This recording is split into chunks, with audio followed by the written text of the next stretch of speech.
Okay, before we start, I want you to try a little visual exercise. Just, picture the word disability in your mind. See all the letters. Hmm. Now, imagine you've got a pair of scissors and you just physically snip off the dis part. What are you actually left with? You're left with ability. Right. And it sounds simple, doesn't it? Almost like a linguistic trick or something you'd see on a motivational poster. Yep. You did it. But the January 2026 issue of Diversity magazine argues this isn't just wordplay. They're calling this whole edition a kaleidoscope of inclusivity. And their central point is, well, it's pretty confrontational.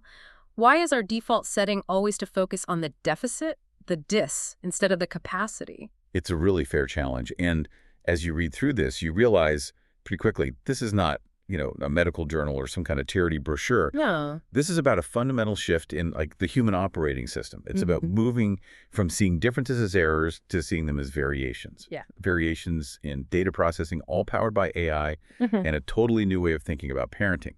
That's the exact vibe I got. It doesn't feel like how to help the unfortunate. It feels more like a glimpse into a future where the standard operating procedure for education and tech has just been rewritten. Definitely. I mean, we've got stories in here of a kid who types faster than he talks, a musician who basically hacked her own biology, and a scientist who refused funding just to keep his mission pure. And that scientist is the perfect place to start, I think. Hmm. Because before you can get to the high-tech AI future, you have to understand the sort of moral architecture that holds it all up. We have to talk about the tribute to the late Professor V.K. Damanara. Right, Professor VKD.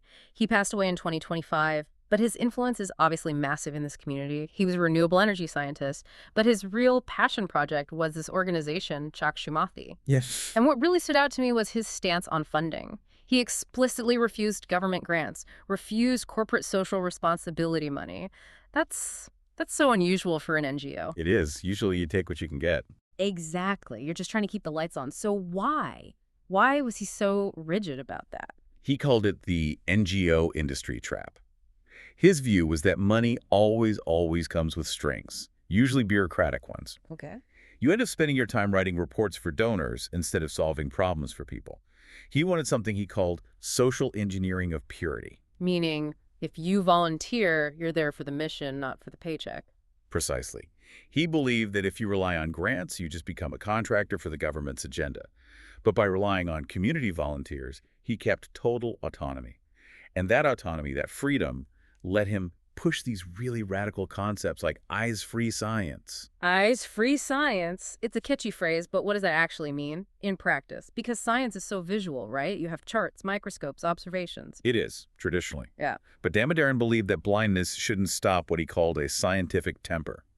He didn't want blind children to just memorize textbooks or, listen to audio notes. He wanted them to innovate.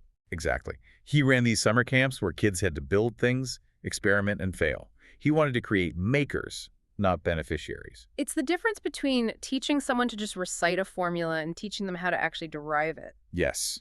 And that maker mindset draws a perfect straight line to the next person they feature, Dr. T.V. Raman. He's the Google computer scientist who has been blind since he was 14. Right. And the magazine talks about his vision for, 2040? And it all relies on 3 C's: content, connectivity, and computing. That's it. And reading his section, he argues that those 3 C's are really the ingredients for the AI revolution that we're seeing right now. But I think we should break that down a bit. Content, connectivity, and computing can sound a little like corporate buzzwords. How do they actually work together for a user? Okay, think of it like this. Content is all the raw data, the books, the websites, the math problems. Okay, the information. Connectivity is the pipe that delivers it instantly, the internet. And computing, specifically high-performance computing, is the engine that translates it all. Raman's big argument is that when you have enough computing power, the format of the content stops mattering. Because the computer can just translate it on the fly. Exactly. In the past, if you wanted to learn calculus, you needed a specialized, heavy, expensive Braille textbook. That's a hardware problem. Right. A physical object. Today, if you have the content, the connectivity, and the computing, you can just ask a machine, explain this equation to me. So the machine becomes the interface. You don't need the special book anymore. You just need a really smart interpreter. And that's what they call the new Roman effect. The barrier between the user and the information, it just dissolves. It stops being about special ed logistics, like shipping books, and it starts being about interface design. You know, that shift from specialized text to universal interface brings us perfectly to Amanoon. He's the wonder boy in this issue. He is. But honestly, as I was reading his story, I found myself focusing more on his mother, Navsheen, because what she did from a parent's perspective sounds, well, it sounds terrifying. It really was. You have to understand the context here. Amatoyan is legally blind. And the standard playbook, the safe route that every expert recommends, is send him to a special school, teach him Braille, keep him in a safe environment where he can't possibly fail.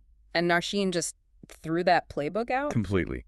She called it the mummy bird approach, pushing the chick out of the nest. She bypassed Braille, at least initially, and put him straight onto technology at age 4. 4 years old. I mean, think about that. While other kids are learning how to hold a pencil or color inside the lines, Amadoyan was learning screen readers and touch typing. She treated technology not as a crutch, but as his primary language. I have to play devil's advocate here, though. That's a huge gamble. What if the tech fails? Or what if he's in a situation without a computer? He'd be left without those traditional skills like Braille. It feels a bit like walking a tightrope without a net. It absolutely is, no question. But looking at the results, that gamble paid off. Big time. By the time he was 6, Amarian set a record in the India Book of Records for fastest typing. And he's not just typing fast in a vacuum, right? He's in a mainstream school. He is. And this is the real so what for everyone listening. Because of technology, he attends a regular school. He takes his exams on a laptop. No scribe needed. He gets 100%. He isn't just keeping up. In many ways, he's outpacing his peers. The article lists his accomplishments. What was it? Reciting 200 digits of pi? Yes, and listing 195 country names alphabetically. It just completely reframes the whole definition of disability, doesn't it? In a room with a printed book, Amarian is disabled. In a room with a laptop, he's a prodigy. That's the key insight Navsheen forces us all to confront. She proved that disability is so often just a mismatch between the user and the tool. You give the user the right tool and the disability. It just evaporates. But that kind of parenting, I mean, ignoring the safe path, ignoring all the experts telling you to segregate your child, that takes a massive amount of psychological fortitude. It does. Which segues perfectly into the piece by Alma Chopra on fear versus faith. Yes, and it's probably the hardest balance for any parent in that situation to strike. Alma is an ataxia warrior herself, so she knows this from the inside out. And she frames it as a battle against what she calls the trap of good intentions. The trap of good intentions. Wow, that hits hard. It's the idea that you love your kids so much that you want to protect them from everything. Exactly. You want to shield your child from disappointment, from people staring, from failure. But what Alma argues is that overprotection actually shrinks their world. If you limit the risks, you limit their growth. She has that one quote, fear narrows options, faith expands possibilities. Right. And so true. If you never let a child fall, they never learn how to get up. And she's very clear about where this change has to start. It doesn't start with society changing its laws or schools suddenly becoming perfect. It starts in the living room. It starts at home. The home is the training ground. If the parents are scared, the child learns to be scared. If the parents are confident, if that home is a place of trust and, faith, the child takes that confidence with them out into the world. You can't wait for the world to be ready for your child. You have to get your child ready for the world. Okay, so we have Amiran, who used technology to bypass his barriers. But then the magazine pivots to the story of Pooja Ramesh, it's almost the opposite approach. This isn't about high-tech gadgets at all. It's about biology and extreme discipline. It really is. Pooja is nonverbal and autistic. And yet, she holds a master's degree in Carnatic music and performs hour-long classical concerts. I mean, that's a serious feat for anyone, let alone someone navigating severe autism. And to get there, her parents didn't just, hire a tutor. They turned their entire home into what they call a residential development center. It sounds so intense because it is. They use this framework called the Egest-Waya protocol. And I don't want to get too bogged down in the acronyms, but this is fascinating because it mixes ancient Ayurveda with very modern gut health science. Okay, let's unpack that. I saw the acronym Egest-Waya. What does it actually involve? It's basically a systemic overhaul of the child's life. So the G in Egest-Waya stands for gut therapy. The doctor who developed this, Dr. Dinesh K.S., focuses heavily on the microbial universe inside of us. We have, 120 trillion microbes in our gut? Wow, that's 3 times the number of cells in the whole human body. Exactly. And the theory is that for many people with autism, that internal universe is out of balance. It's called dysbiosis. And the research suggests a really strong gut-brain connection, right? So if the gut is inflamed or unbalanced, it affects neurological function, mood, focus. That's the idea. So before they even focused on teaching her music scales, they focused on fixing her digestion and her metabolism through diet and herbs. By treating the stomach, they were trying to regulate the brain. And then came the discipline. The schedule they describe is, well, it's rigorous. It's incredibly rigorous. 10 sessions a day, starts at 6:30 in the morning, goes till 8:00 at night. It includes yoga, breathing exercises, music practice, and something called vagus nerve stimulation with a therapeutic brush. I saw that they're brushing the skin to stimulate the nerve. Yes, the vagus nerve helps regulate our fight or flight response. So for someone with autism who will be easily overstimulated, this kind of therapeutic brushing can help calm the nervous system down so the brain is actually receptive and ready to learn. It really just shows that different ability sometimes requires different discipline. It wasn't some miracle cure. It was years and years of structured, relentless effort. And that's the common thread, isn't it, between Amarian and Pooja? Neither family accepted the default limitations. One used silicon and code, the other used biology and routine, but both required an immense amount of parental agency. But, and this is big but, not everyone has parents like Nausheen or Pooja's, and not everyone has access to high-end tech or specialized Ayurvedic doctors. We have to talk about the system itself. And that is the huge reality check that Lakshmi Rao provides in her article. She critiques these systemic failures. And she drops a statistic that, like we said, just stops you cold. 99% of blind and deaf adults remain unemployed. 99%. That's not a gap, that's a chasm. That is a total system failure. It is.